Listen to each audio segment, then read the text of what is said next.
I'm gonna break open my first 2017 Barolo. Welcome back to Drinking It In. I'm your host, Chris Casara. We are here to help you know more and drink better. And although it is probably too early per the vintage charts, right? I am going to break open a 2017 Barolo from Diego Conterno Winery. This is their base Barolo. Diego Conterno, oh, that's pretty nice and light. Diego Conterno, amazing producer, right? Or, you know, I have a little less experience with this guy than I do with some of the others that you've seen on the channel, but generally a real positive experience with them. So Barolo, the 2017 vintage, and although I don't go by the vintage charts when buying my wines, like it's not my number one criteria. It's kind of factored in later on if I need a tiebreaker, but I'm focusing on the area and the producer first, then worry about vintages, because even in a vintage like this, which is a good vintage, I don't think it's set up for real long-term aging, so it's okay to be drinking it now. The wine police aren't gonna come through my door, you know, searching for me in Providence somewhere. Lost my train of thought. Where were we?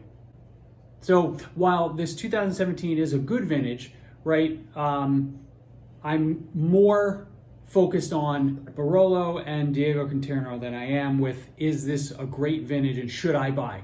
Oh, I know where I was going. So in situations like this, where this vintage is not quite going to create bargains, but could leave some wines on the shelves, you can get some good deals.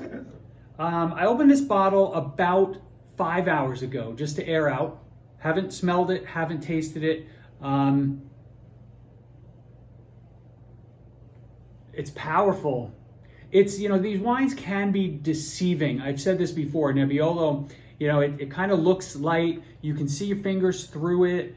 You know, it has this nice red fruit aromas with some flowers. And then you take a sip and it's like a big punch in the face because it's big, right? And not that big fun, it's a pleasurable punch in the face, if that even makes sense. Let's give this a try. Yeah, so this is quite perfumey. I'm getting sort of a light potpourri floral note. So not really a flower that's distinguishing itself, but more of that, you know, maybe a bouquet of flowers per se. I can tell there's gonna be a lot of nice cherries in here. I think they'll be on the tart side. They'll definitely be on the red side. I'm getting a little bit of road grit in there too. I don't know, asphalt, road grit, dust. This is kind of cool. All right, enough with the smelling. Let's taste it.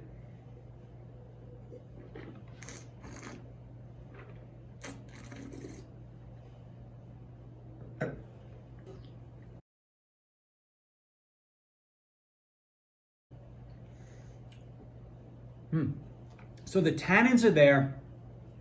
Woo. Great acid on this. This comes across, I said like the red cherries were definitely there on the nose, but comes across as a little bit more of a black/dry cherries on the palate.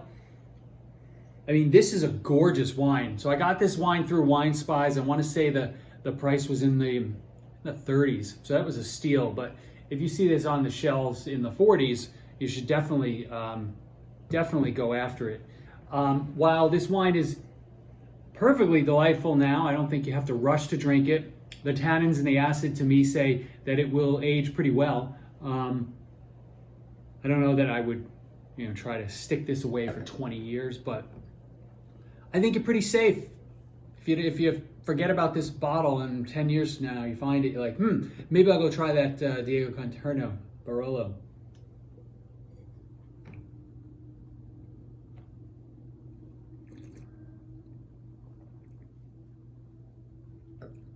Now this is nice. The finish is nonstop. I'm gonna give it a little more air, a little more time to breathe, figuring maybe that fruit can come through a little more, but this is downright delicious. So this guy gets it gets 2 thumbs up, without a doubt. And I will see you soon. Cheers. There's a little bit left in the glass. I can cheers you, and it's still good luck.